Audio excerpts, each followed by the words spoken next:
Alright class, so in this video I'm going to go over type with you. So your type tool is located below the pen tool and above the shape tool, right? So the type tool will look, some things will look very similar as they would in Photoshop. So if I were going to create a text box or type freely, I have all the same information that would come up very similarly to Photoshop. So I have my sizes here, okay, which I'm going to make bigger. I have my fonts here. I have my colors here if I wanted to outline it, which I'll show you in a second. Actually, maybe I'll write something. Okay, so I'll write my name. I can highlight it just like I would in Photoshop. I can create an outline as I could. However, this is a lot quicker approach to it than as you would do in Photoshop. You'd have to go to layer styles in Photoshop. I can change the type of outline. I can change the opacity. And I can also go to my characters, find where I can space my information, and where I can align how I can, and a paragraph where it shows me how I can align my information. All right, so it's all kind of at your hands right there. All right, so that would be the basic way and approach to using the type tool in Illustrator. I also wanted to show you some other variations. So next to the type tool you have your line segments. So I can take a line segment and I can, let's say I wanted to write on a diagonal, I can create my line segment and then type. Alright, and there are just some fun, quick, easy options. You can do this in Photoshop, but it's just going to take you a little bit longer. Okay, I can write around a spiral, right? So lots of options. Now all three of these layers are in layer 1. I can hide them all together. I can hide one if I wanted to. Within there, remember you're looking at them like groupings. I can select all of them together, or I can select them each separately. Right?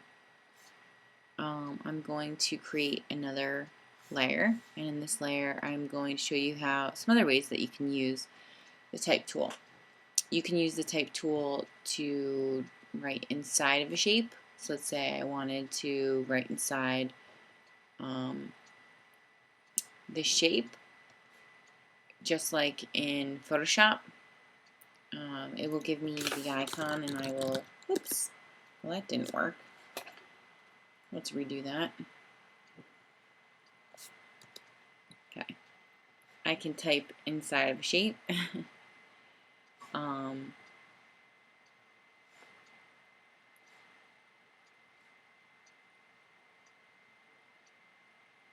Okay, so now it'll let me. Okay, type inside of shape if I wanted to. I can also use my pencil or paintbrush to create a line, and I can type on that line. Right, it's line segment, so you can create your own line to type on if you wanted to. Right. The cool thing too is whatever you create, you can actually refine it more. So using my direct selection tool, so you can remember, just like in Photoshop with your pen tool, you have your selection tool, you have your direct selection tool. I can click on it and I can move those points. So I have my points that I can move.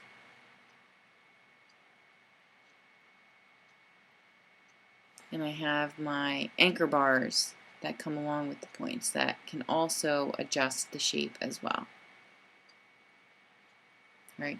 So your path selection tool, which is this one, okay, will move the entire object.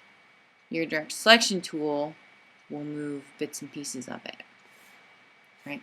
So I'm going to turn that off and I'm going to create a new layer. And in this layer I'm going to show you how you can break a line. So I'm going to show you two things actually. So I'm going to write my name, Dauble, and I'm going to select it, and I'm going to go to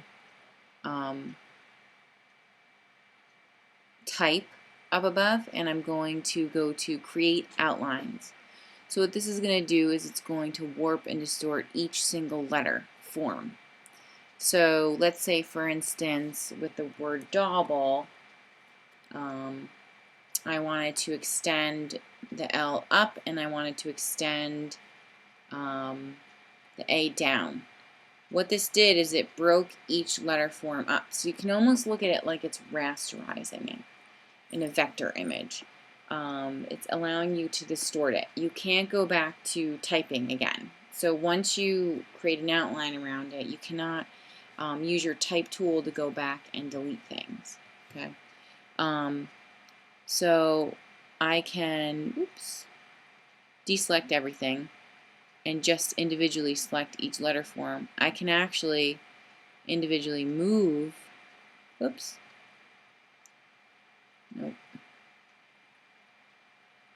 Oh, yeah. I can individually move each letter form. Okay.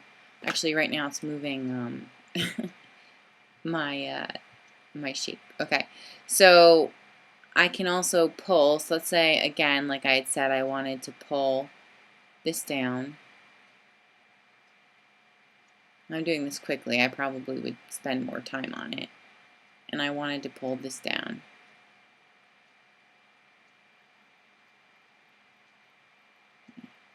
And I wanted to pull this up. Oh, see, now it's moving the entire L. Wanted to just pull.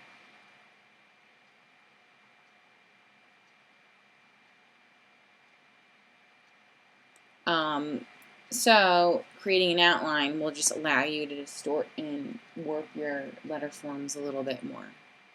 Right.